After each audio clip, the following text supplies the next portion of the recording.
The Cold Embrace by Mary Elizabeth Braddon. He was an artist. Such things as happen to him happen sometimes to artists. He was a German. Such things as happen to him happen sometimes to Germans. He was young, handsome, studious, enthusiastic, metaphysical, reckless, unbelieving, heartless. And being young, handsome, and eloquent, he was beloved.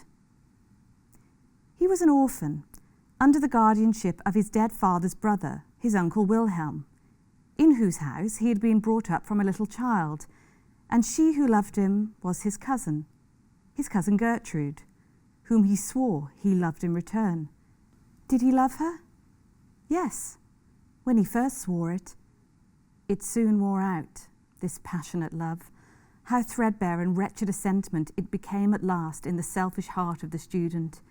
But in its first golden dawn, when he was only 19, and had just returned from his apprenticeship to a great painter at Antwerp, and they wandered together in the most romantic outskirts of the city at rosy sunset, by holy moonlight or bright and joyous morning.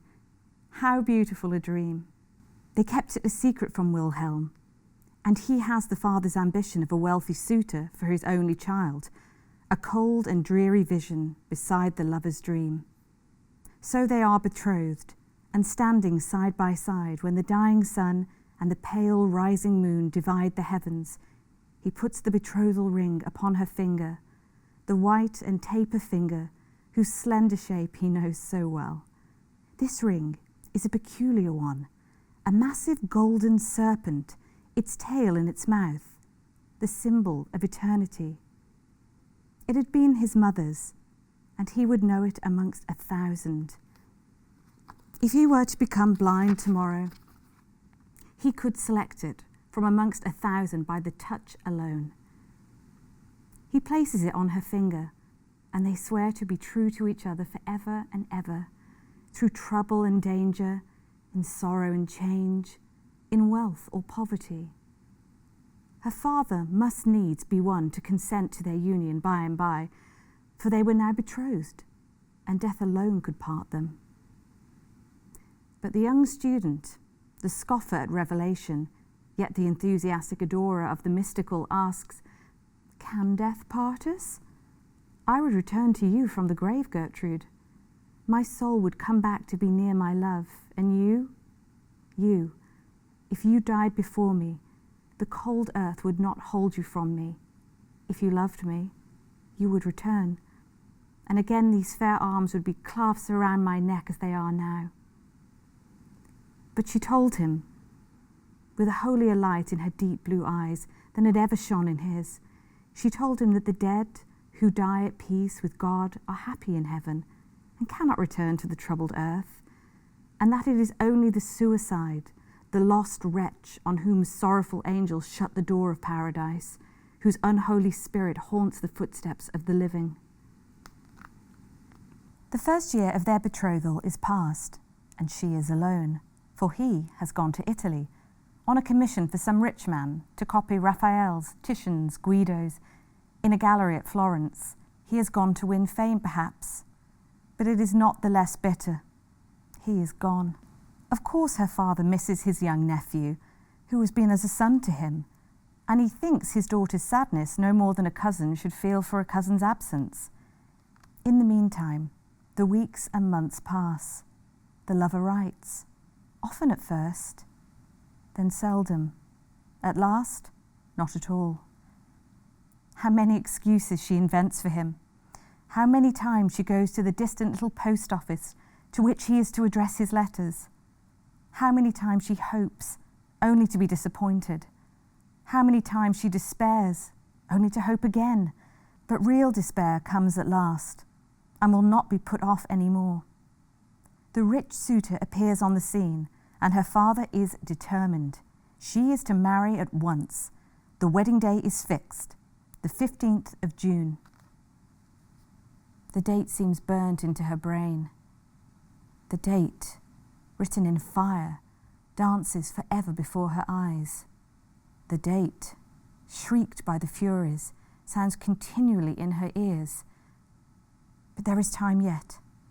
It is the middle of May. There is time for a letter to reach him at Florence. There is time for him to come back to Brunswick, to take her away and marry her, in spite of her father, in spite of the whole world. But the days and weeks fly by, and he does not write. He does not come. This is indeed despair which usurps her heart and will not be put away. It is the 14th of June. For the last time she goes to the little post office. For the last time she asks the old question, and they give her, for the last time, the dreary answer. No, no letter. For the last time, for tomorrow is the day appointed for her bridal. Her father will hear no entreaties. Her rich suitor will not listen to her prayers. They will not be put off a day, an hour. Tonight alone is hers, this night, which she may employ as she will. She takes another path than that which leads home. She hurries through some by-streets of the city, out onto a lonely bridge where he and she had stood so often in the sunset, watching the rose-coloured light glow, fade and die upon the river.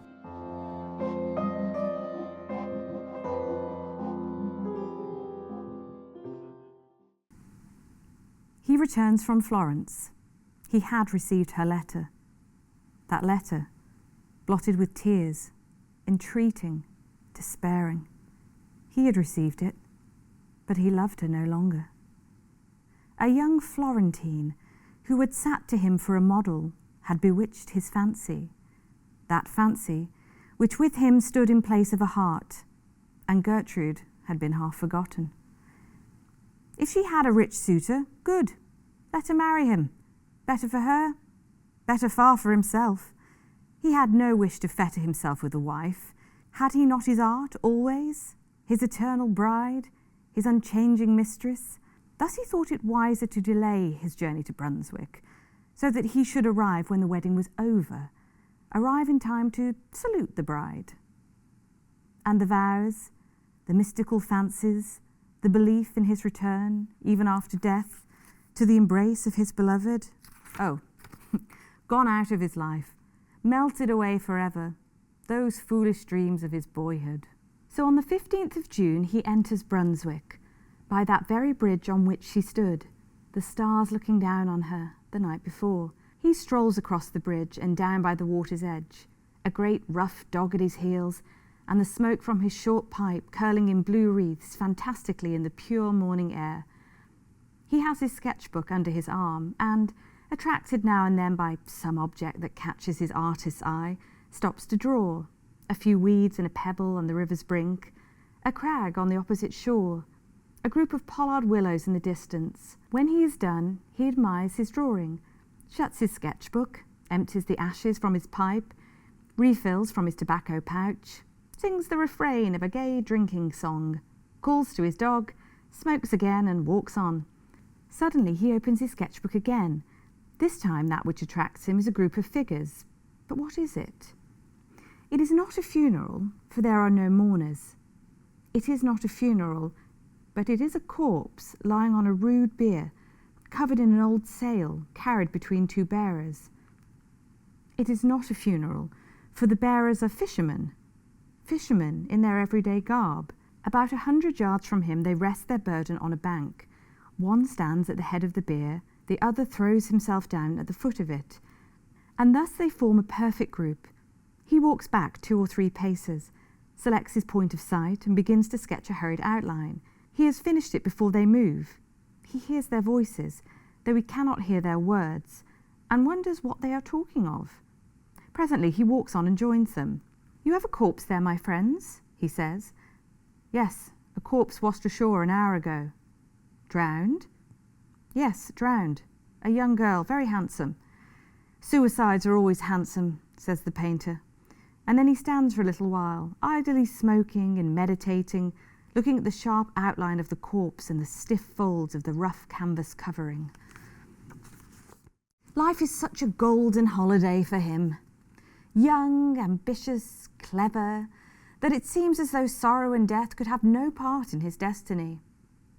At last he says that, as this poor suicide is so handsome, He should like to make a sketch of her. He gives the fishermen some money, and they offer to remove the sailcloth that covers her features. No, he will do it himself. He lifts the rough, coarse, wet canvas from her face. What face? The face that shone on the dreams of his foolish boyhood. The face which once was the light of his uncle's home, his cousin Gertrude, his betrothed. He sees, as in one glance, while he draws one breath, the rigid features, the marble arms, the hands crossed on the cold bosom, and, on the third finger of the left hand, the ring which had been his mother's, the golden serpent, the ring which, if he were to become blind, he could select from 1,000 others by the touch alone. But he is a genius and a metaphysician. Grief, true grief, is not for such as he. His first thought is flight. Flight anywhere out of that accursed city, anywhere far from the brink of that hideous river, anywhere away from memory, away from remorse, anywhere to forget.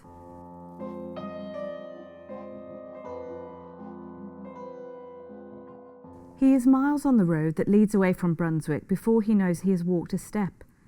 It is only when his dog lies down panting at his feet that he feels how exhausted he is himself. He sits down upon a bank to rest. How the landscape spins round and round before his dazzled eyes, while his morning sketch of the two fishermen and the canvas-covered bier glares redly at him out of the twilight. At last, after sitting a long time by the roadside, idly playing with his dog, idly smoking, idly lounging, looking as any idle, light-hearted travelling student might look, yet all the while acting over that morning scene in his burning brain 100 times a minute. At last he grows a little more composed, and tries presently to think of himself as he is, apart from his cousin's suicide. Apart from that, he was no worse off than he was yesterday. His genius was not gone. The money he had earned in Florence still lined his pocketbook. He was his own master, free to go whither he would. And while he sits on the roadside, trying to separate himself from the scene of that morning, trying to put away the image of the corpse covered with the damp canvas sail, trying to think of what he should do next, where he should go, to be farthest away from Brunswick and remorse, the old diligence comes rumbling and jingling along. He remembers it. It goes from Brunswick to Aix-la-Chapelle.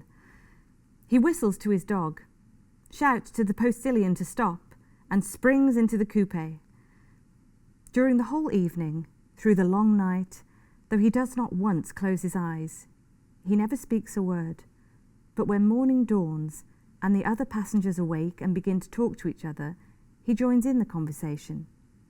He tells them that he is an artist, that he is going to Cologne and to Antwerp to copy the Rubens and the great picture of Quentin Matisse at the museum. He remembered afterwards that he had talked and laughed boisterously, and that when he was talking and laughing loudest, a passenger, older and graver than the rest, opened the window near him and told him to put his head out. He remembered the fresh air blowing in his face, the singing of the birds in his ears, and the flat fields and roadside reeling before his eyes. He remembered this, and then falling into a lifeless heap on the floor of the diligence. It is a fever that keeps him for 6 long weeks laid on a bed at a hotel in Aix-la-Chapelle. He gets well, and, accompanied by his dog, starts on foot for Cologne. By this time, he is his former self once more. Again, the blue smoke from his short meerschaum curls upwards in the morning air. Again, he sings some old university drinking song. Again, stops here and there, meditating and sketching. He is happy, and has forgotten his cousin, and so on to Cologne. It is by the great cathedral he is standing, with his dog at his side. It is night. The bells have chimed the hour, and the clocks are striking 11. The moonlight shines full upon the magnificent pile, over which the artist's eye wanders, absorbed in the beauty of form. He is not thinking of his drowned cousin, for he has forgotten her and is happy. Suddenly something from behind him, puts 2 cold arms around his neck and clasps its hand on his breast. And yet there is no one behind him, for on the flags bathed in the broad moonlight there are only two shadows, his own and his dog's. He turns quickly around. There is no one. Nothing to be seen in the broad square but himself and his dog, and though he feels, he cannot see the cold arms clasped round his neck. It is not ghostly, this embrace, for it is palpable to the touch. It cannot be real, for it is invisible. He tries to throw off the cold caress. He clasps the hands in his own to tear them asunder and to cast them off his neck. He can feel the long, delicate fingers, cold and wet beneath his touch, and on the third finger of the left hand he can feel the ring which was his mother's, the golden serpent, the ring which he has always said he would know among 1,000 by touch alone. He knows it now. His dead cousin's cold arms are round his neck. His dead cousin's wet hands are clasped upon his breast. He asks himself if he is mad. "Up, Leo!" he shouts. "Up, up, boy!" And the Newfoundland leaps to his shoulders. The dog's paws are on the dead hands, and the animal utters a terrific howl and springs away from his master. The student stands in the moonlight, the dead arms round his neck, and the dog at a little distance moaning piteously. Presently a watchman, alarmed by the howling of the dog, comes into the square to see what is wrong. In a breath the cold arms are gone. He takes the watchman home to the hotel with him and gives him money. In his gratitude, he could have given that man half his little fortune. Will it ever come to him again, this embrace of the dead? He tries never to be alone. He makes 100 acquaintances and shares the chamber of another student. He starts up if he is left by himself in the public room at the inn where he is staying, and he runs into the street. People notice his strange actions and begin to think he is mad. But in spite of it all, he is alone once more. For one night, the public room being empty for a moment, when on some idle pretense he strolls into the street. The street is empty too, and for the second time he feels the cold arms round his neck, and for the second time, when he calls his dog, the animal slinks away from him with a piteous howl. After this he leaves Cologne, still travelling on foot, of necessity now, for his money is getting low. He joins travelling hawkers, he walks side by side with labourers, he talks to every foot passenger he falls in with, and tries from morning till night to get company on the road. At night he sleeps by the fire in the kitchen of an inn at which he stops, but do what he will, he is often alone, and it is now a common thing for him to feel the cold arms round his neck. Many months have passed since his cousin's death, autumn, winter, early spring. His money is nearly gone, his health is utterly broken. He is the shadow of his former self, and he is getting near Paris. He will reach that city at the time of the carnival. To this he looks forward. In Paris, in carnival time, he need never, surely, be alone, never feel that deadly caress. He may even recover his lost gaiety, his lost health, once more resume his profession, once more earn fame and money by his art. How hard he tries to get over the distance that divides him from Paris, while day by day he grows weaker, and his steps slower and more heavy. But there is an end at last. The long, dreary roads are past. This is Paris, which he enters for the first time. Paris, of which he has dreamed so much. Paris, whose million voices are to exercise his phantom. To him, tonight, Paris seems one vast chaos of lights, music, and confusion. Lights which dance before his eyes and will not be still. Music that rings in his ears and deafens him. Confusion which makes his head whirl round and round. But, in spite of all, he finds the opera house, where there is a masked ball. He has enough money left to buy a ticket of admission, and to hire a domino to throw over his shabby dress. It seems only a moment after his entering the gates of Paris that he is in the very midst of the wild gaiety of the opera house ball. No more darkness, no more loneliness, but a mad crowd, shouting and dancing, and a lovely débardeusse hanging on his arm. The boisterous gaiety he feels, surely, is his old light-heartedness come back. He hears the people round him talking of the outrageous conduct of some drunken student, and it is to him they point when they say this. To him, who has not moistened his lips since yesterday at noon, for even now he will not drink. Though his lips are parched and his throat burning, he cannot drink. His voice is thick and hoarse, and his utterance indistinct. But still, this must be his old light-heartedness come back, that makes him so wildly gay. The little débardeuse is wearied out. Her arm rests on his shoulder, heavier than lead. The other dancers, one by one, drop off. The lights in the chandeliers, one by one, die out. The decorations look pale and shadowy in the dim light, which is neither night nor day. A faint glimmer from the dying lamps, a pale streak of cold grey light from the newborn day creeping in through half-open shutters. And by this light, the bright-eyed débardeuse fades sadly. He looks her in the face. How the brightness of her eyes dies out. Again he looks her in the face. How white that face has grown. Again, and now it is the shadow of a face alone that looks in his. Again, and they are gone. The bright eyes, the face, the shadow of the face. He is alone. Alone in that vast saloon.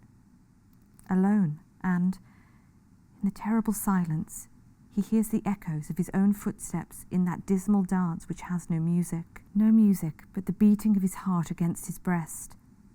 For the cold arms are round his neck. They whirl him round. They will not be flung off or cast away. He can no more escape from their icy grasp than he can escape from death. He looks behind them. There is nothing but himself in the grey, empty salle. But he can feel, cold, death-like, but oh, how palpable, the long, slender fingers and the ring which was his mother's. He tries to shout, but he has no power in his burning throat. The silence of the place is only broken by the echoes of his own footsteps in the dance from which he cannot extricate himself. Who says he has no partner? The cold hands are clasped on his breast, and now he does not shun their caress. No, one more polka, if he drops down dead. The lights are all out, and half an hour after, the gendarmes come with a lantern to see that the house is empty. They are followed by a great dog that they have found seated howling on the steps of the theatre.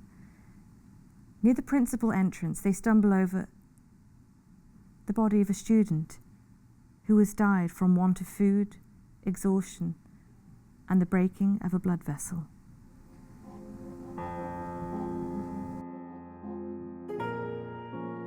If you're still awake, please like and subscribe. Good night.